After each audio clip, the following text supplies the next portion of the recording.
Alright guys, must be Jeep day at SMA. We got 3 of them here. So we got this Jeep here. This is an '01 Grand Cherokee 4-liter. I think it's 4-liter. It sounds like it's 4-liter. I was cranking on it, but it won't start.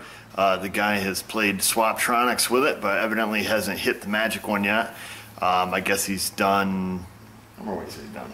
Ignition coil, I know he did that. So he's got a used ignition coil and he tried swapping some other parts and it still wouldn't run. He called me up yesterday wanting to know if I would change the little distributor thingy by the oil filter for him in an effort to get it started, in which case I told him no, I wouldn't, but I would look at it and tell him what's wrong with it and then give him an estimate and you know, we could take it from there and see what it is. So he was a little hesitant, but then he agreed to bring it here and have me look at it and diagnose it, but then call him first because he said he might want to get some used parts, which, you know, whatever. It's old and rusty, so let's see what's wrong with it first. So we had to push it in. One thing I did notice, it does have a skim key, so that is always a potential possibility. I did not see the security light on. Straighten up the wheel here. Ugh. It didn't push too bad. Usually these things push like a dead horse. I mean, they're just super difficult. Of course, gas light's on. I'll show you what it does. No nothing. One thing I did notice myself, no movement of the tach, which that is not a 100% telltale.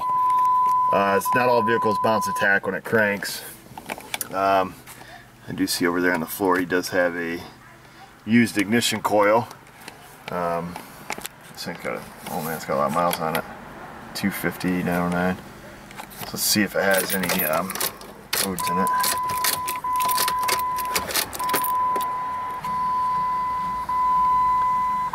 There it is. PO320. That's your classic crank sensor code.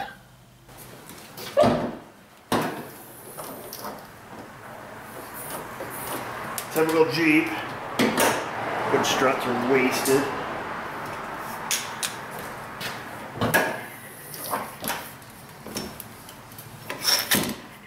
There's that. Oh, let's see. The crank sensor resides over on the passenger driver's side. I think the connector is over here. I think that's the connector over here. No, I can't ever keep these things straight. Yep, crank sensor is over here on the driver's side. Way back underneath there. And it goes all the way over here. So I was right, it is the passenger driver's side. I believe that is going to be our crank sensor connector right there, that little 3-wire sensor. The wires go down, around, and wrap, you know, around the engine. Then the crank sensor goes over on the driver's side bell housing. Alright, so we'll grab our meter here, which I think I need to change the batteries in. Alright, I believe this sensor, can you guys see that? I don't think so. Probably got a little glare on there. There we go. How's that, huh? All the stuff I do for you. Let's just see if our leads are good. They are. I believe, as I was saying, this is the 5-volt sensor. Pull down style. So now we need to identify some wires. So we got a, looks like a something here, maybe a black with a blue stripe. It's like a gray and an orange. So let's see who's who. I'll hook myself up to ground. And there we got a ground. We do, let's identify this. We'll front probe it. Starting with the middle wire, low battery. There it is. Up in my face.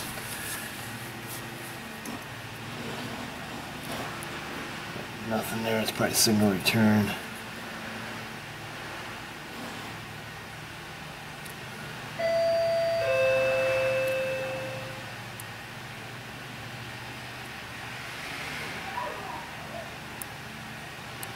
Oh, I've gone to all three of them. I'm not seeing 5 volts here, folks. Nothing. You know what? You probably ought to turn the key on there, little fella.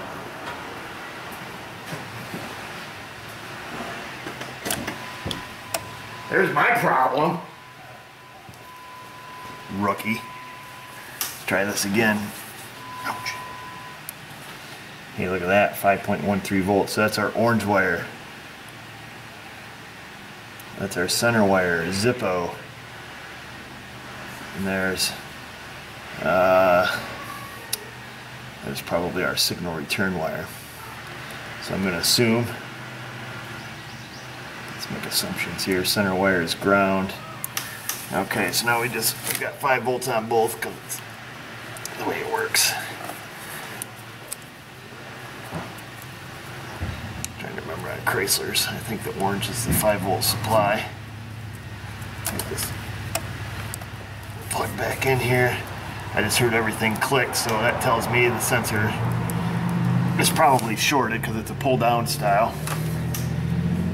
Let's just probe into Mr. Orange here, see if the 5 volt remains on that.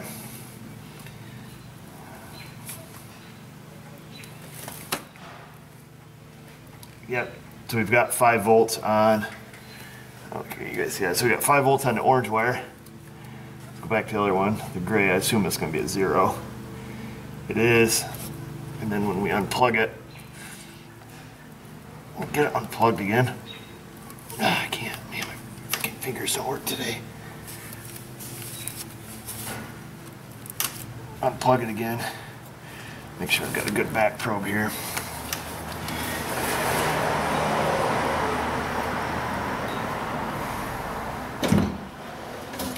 Where is it?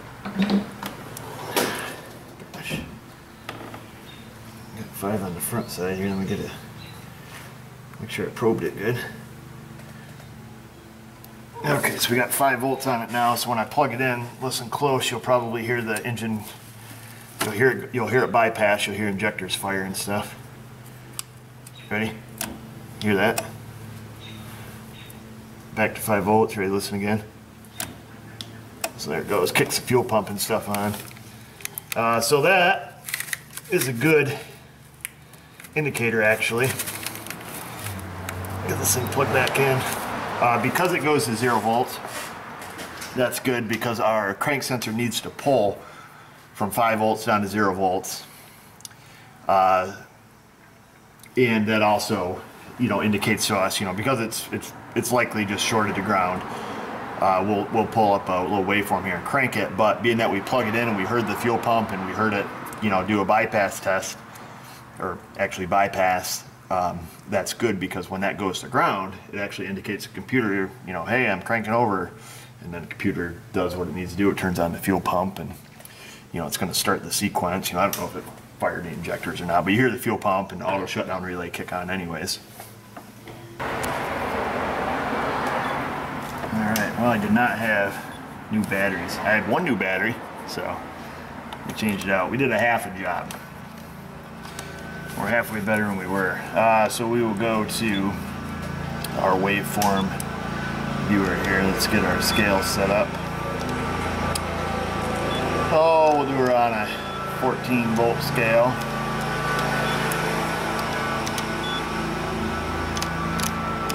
Let's see, we'll slow her down here.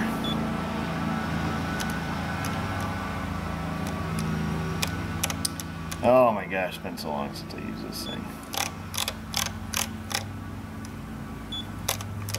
Move our trigger over here. Alright, so let's see, where do we leave off? We're still probed. Can you guys see anything? Let's let me put this over here. Oops. Let me go crank her over, see what happens.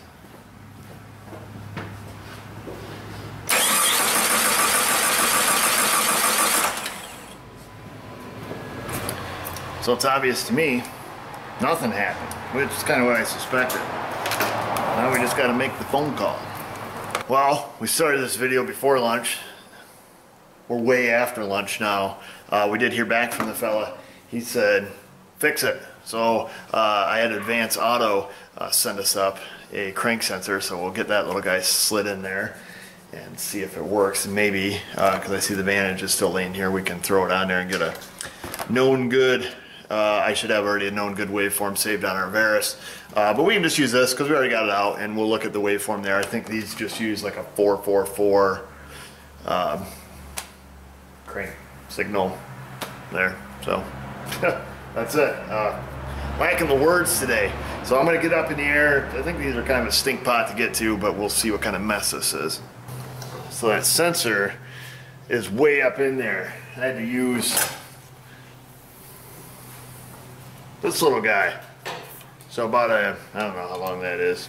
It's pretty long, a few feet long extension with a very old, let's see, how do you say, 7/16 socket.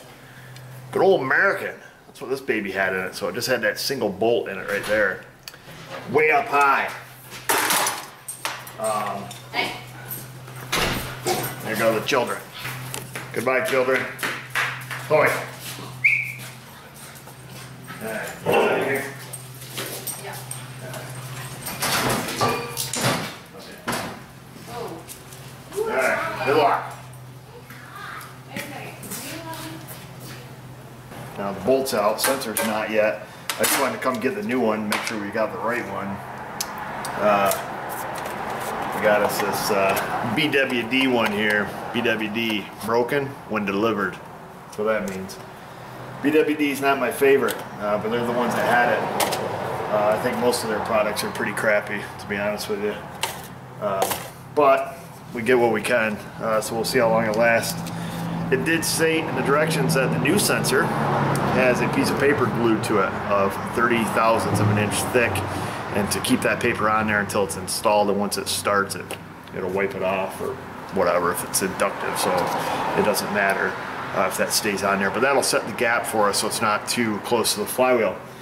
I got to finagle a way to get up in there and get this down in transmission. Of course, this runs across, you know, the back side of the engine over to the passenger side.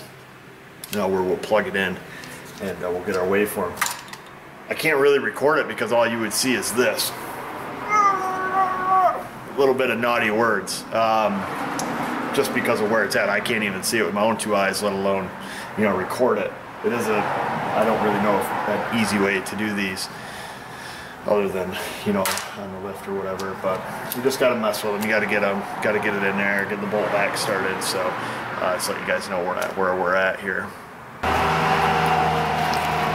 The old crank sensor has been replaced, and I'd like to sit here and tell you that the job went well and smooth and it was easy and I had a good attitude and was happy about it. Well, that'd be a bold-faced lie. It actually sucked. This truck's all rotted out, trying to reach up in and get on it, and to even get it out, it was, for whatever reason, was like stuck into the bell housing hole. So I had to get up in there with a long bar and, you know, whack up on it. Then the one fuel line runs like right tight to it, so you couldn't get it out. I don't know, maybe there's an easier way, but it was a huge pain. And I said a lot of naughty words. And the wires are around the back of the block, which was okay. You know, I get it around, I get it all looped in. Finally, whoop, click it in the harness, go to plug it in. And because we buy the junk from downtown, BWD, Eklund, whatever, standard SP products, whatever they are, SMP products, they're all the same. It's all the same crap. It's all this Chinese freaking garbage. I'm so sick of it. I just like... Anyhow, so that's it. Yeah, after I raved about that, so I'll go to plug it in. Of course, it plugs in, but it won't click. So you plug it in, unplug, plug it in, unplug. So I had to plug it in, get down there with a big jabroni pair of channel locks, squeeze it together while picking up on the lock tab to hold it all together. It's just crap. I don't know how they get away with making this crap. It's just all crap parts, and I'm just going to leave it at that. So that's my little mini rant for the day. And every day when I get parts, I rant about them because they're just absolute garbage. I wish we could all afford to have dealer parts, OEM dealer parts, but as we're starting to see, that's turning into all Chinese garbage too. Whatever, it's the world we live in today. The thing we got to do now is see if the vehicle runs. If it does run, get a little waveform and be happy. Alright, so I went ahead and I back probed into our, whatever color, gray with a black stripe or whatever it was there. Got our other probe here. We'll just set that on a brown. We don't really need to use the sensor ground. And we'll go back in here to our waveform viewer. I'll get the scale set back up on this, so we'll just put it on again on a 14 volt scale. Just a 5 volt sensor. Get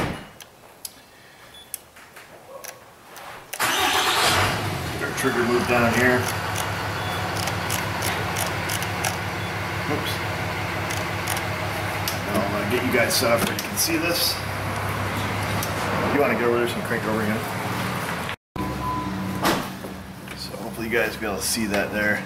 Go ahead and crank it over, Hannah. Alright. So there. Let me change our time basis here a little bit.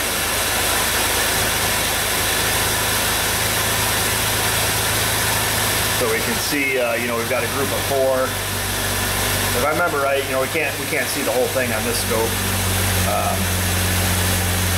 Without saving the capture of it, but it should be a 4-4-4 waveform.